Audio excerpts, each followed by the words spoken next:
رسول اکرم نور مجسم شفیع معظم صلی اللہ علیہ وسلم نے کیا کیا معاملہ اپنی امت کے لیے بیان نہیں کیا. ایک دن یہ ارشاد ہو رہا تھا اذا کان جنح اللیل، جب رات کا وقت آ جائے، کفوا صبیانکم، میری امت اپنے بچوں کو گھروں میں روک لیا کرو، شام کے وقت ان کو گھروں سے باہر نہ نکلنے دیا کرو، شام کے وقت ان کو گھروں میں رکھو. کیوں؟ فرمایا ان الشیطان ینتشر حینئذ، جب سورج غروب ہو رہا ہوتا ہے اس کے فوراً بعد شیطان دوڑتے ہیں، بھاگتے ہیں، چکر لگاتے ہیں، اسی دوران وہ بچوں کو اغوا کرتے ہیں، اسی دوران وہ جنوں کا حملہ ہوتا ہے. فرمایا بالخصوص یہ وقت جو غروب شمس کا ہے، اس وقت اپنے بچوں کو روک کے رکھو. فَإِذَا ذَهَبَ سَاعَةٌ مِّنَ اللَّيْلِ فَخَلُّهُمْ، جب تقریباً 1 گھنٹے کا ٹائم گزر جائے تو پھر ضرورت کے پیش نظر ان کو گھر سے چھوڑ بھی سکتے ہو کہ وہ گھر سے نکلنے باہر جا سکے. لیکن آج تو وہ شر شیطان کے سوا شر انسان بھی موجود ہے اور اس کے بعد بھی نکلنے کے خطرات موجود ہوں گے.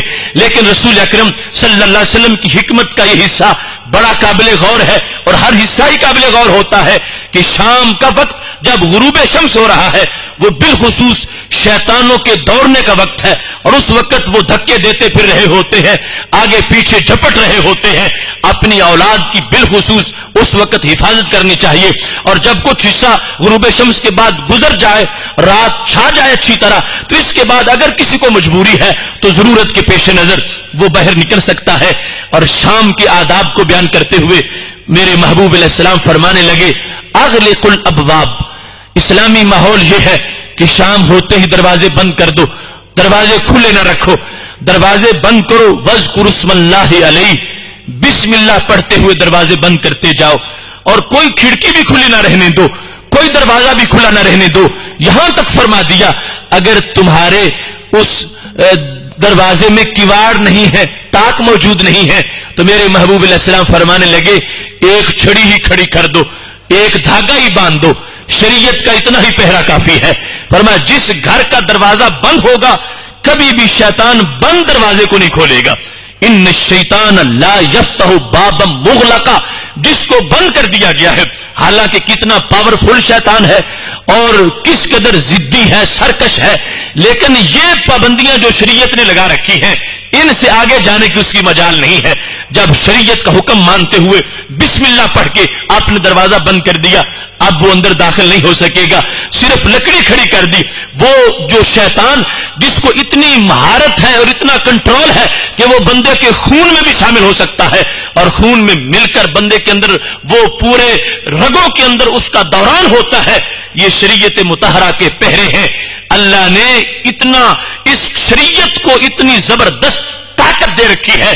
فرمایا بسم اللہ پڑھ کے ایک چھڑی بھی دروازے میں تم کھڑا کر دو گے پھر شیطان اندر داخل نہیں ہو سکے گا. اتنی پاور والا شیطان جو داخل ہونے پہ آئے تو خون میں داخل ہو جائے، اس کو بھی شریعت مطہرہ روک سکتی ہے. بسم اللہ پڑھ کے ایک چھڑی کھڑی کر دو گے اس دروازے کے اندر شیطان نہیں جا سکے گا، بندہ محفوظ رہے گا، اس کی اولاد محفوظ رہے گی. پھر فرمایا خمروا آنیتکم، اپنے برتنوں کو ڈھانپ دیا کرو. واذکروا اسم اللہ علیہ، اور ڈھانپتے وقت بھی بسم اللہ پڑھا کرو. دیکھو وہ منصب نبوت جو بندے کو اللہ سے ملانے کے لیے آئے ہیں اور اس کو طہارت دے کر اللہ کے قرب میں پہنچاتے ہیں. چھوٹی چھوٹی باتیں بھی ماحول کے لیے بیان فرما دی ہیں. فرمایا یہ مسلم امہ کا گھر نہیں ہے کہ جس میں برتن یوں دھونے والے آگے پیچھے پڑے ہوئے ہیں اور شیطان ان میں کھا رہا ہے. خالی برتن میں کچھ نہیں ہوتا، لیکن جس میں کچھ کھایا گیا ہے اب فوراً شیطان اس پہ حملہ کرتا ہے، اس میں سے کھاتا ہے. تو اب یا تو اس کو ڈھانپ دیا جائے یا اس کو دھو دیا جائے. یہ شریعت کا پہرا ہوگا. تھوڑا سا ڈھانپنے سے، معمولی سا کپڑا جب اوپر بسم اللہ پڑھ کے رکھ دیں گے اس سے وہ برتن محفوظ ہو جائیں گے. آئندہ شیطان کی بے برکتی اس میں داخل نہیں ہو سکے گی اور جب بھی کھایا جائے گا اس میں بسم اللہ والی وہ برکت موجود رہے گی جو برتن ڈھانپتے وقت بسم اللہ کا تلفظ کر لیا گیا تھا. تو یہ چیزیں میرے محبوب علیہ الصلوۃ والسلام نے ماحول کے لحاظ سے ان کو بیان کیا.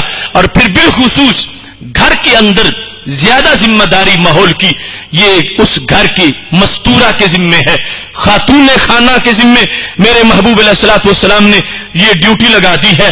اور بخاری شریف میں محبوب علیہ السلام کا یہ فرمان موجود ہے، المرأۃ فی بیت زوجہا راعیہ، کہ عورت اپنے گھر کے اندر اپنے خامد کے گھر میں حکمران ہے، راعیہ ہے، اس کا کنٹرول ہے، اس کی نگرانی ہے، اس کی نگہبانی ہے۔ خامد گھر سے باہر چلا جائے گا، یہ گھر کو سنبھالنا پیچھے اس کا کام ہے، اور اس کو شیطانی وساوس سے پاک رکھنا یہ اس کی ذمہ داری ہے کہ گھر میں کوئی ایسی چیز داخل نہ ہونے دے کہ جس کی وجہ سے گھر کے ماحول میں خرابی لازم آتی ہو، اور بالخصوص پردے کے لحاظ سے نہ تو خود بے پردہ باہر نکلے اور نہ ہی کسی غیر محرم کو اپنے گھر میں داخل ہونے کی اجازت دے۔